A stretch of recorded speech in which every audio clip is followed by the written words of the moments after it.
দুনিয়ার বুকে এক রহস্য ঘেরা দেশ তিব্বত।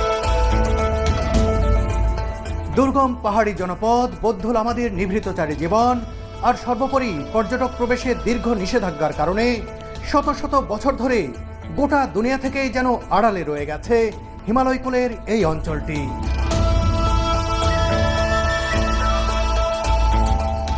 সঙ্গত কারণেই বিশ্ববাসীর কাছে নিষিদ্ধ দেশ হিসেবে পরিচিত তিব্বত। এর গড় উচ্চতা প্রায় ৪,৫০০ মিটার। তাই তো এই বৃহৎ মালভূমি অঞ্চলটি পৃথিবীর ছাদ হিসেবেও পরিচিত।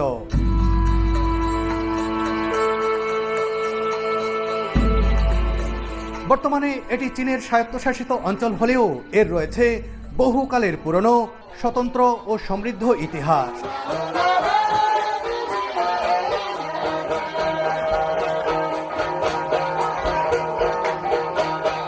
তিব্বতী রন্ধনশৈলীতে তৈরি বাহারি খাবার পরিবেশনেও রয়েছে আলাদা রীতি, রয়েছে নিজস্ব ভাষা ও গৌরবোজ্জ্বল এক সাংস্কৃতিক পরিমণ্ডল।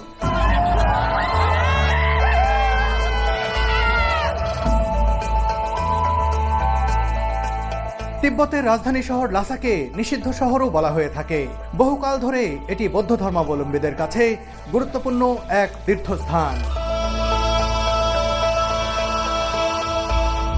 জগৎ বিখ্যাত স্থাপত্য, পোতালা প্যালেস কিংবা প্রাচীন সব বুদ্ধিস্ট মনেস্ট্রি ঘিরে পুণ্যার্থীদের পদচারণা অদ্ভুত এক আবহের সৃষ্টি করে প্রতিদিনই এখানে। শুধু প্রাচীনত্ব আর ইতিহাস ঐতিহ্যে নয়, প্রাকৃতিক সৌন্দর্যেও অতুলনীয় তিব্বত।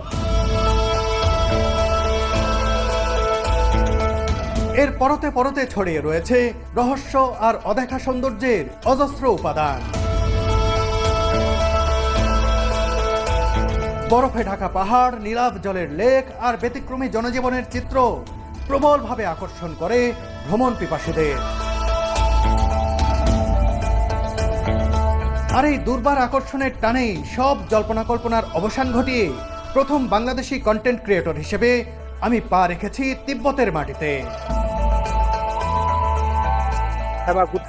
অবিস্মরণীয় এ যাত্রায়ও আমার সঙ্গী হয়েছে নিলয়।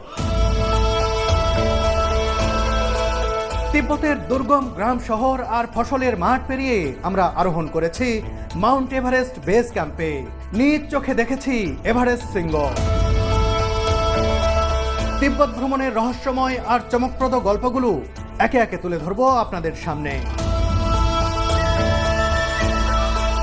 আজকের এই প্রথম পর্বে দেখাবো চীনের শিনিং শহর থেকে ট্রেনে চেপে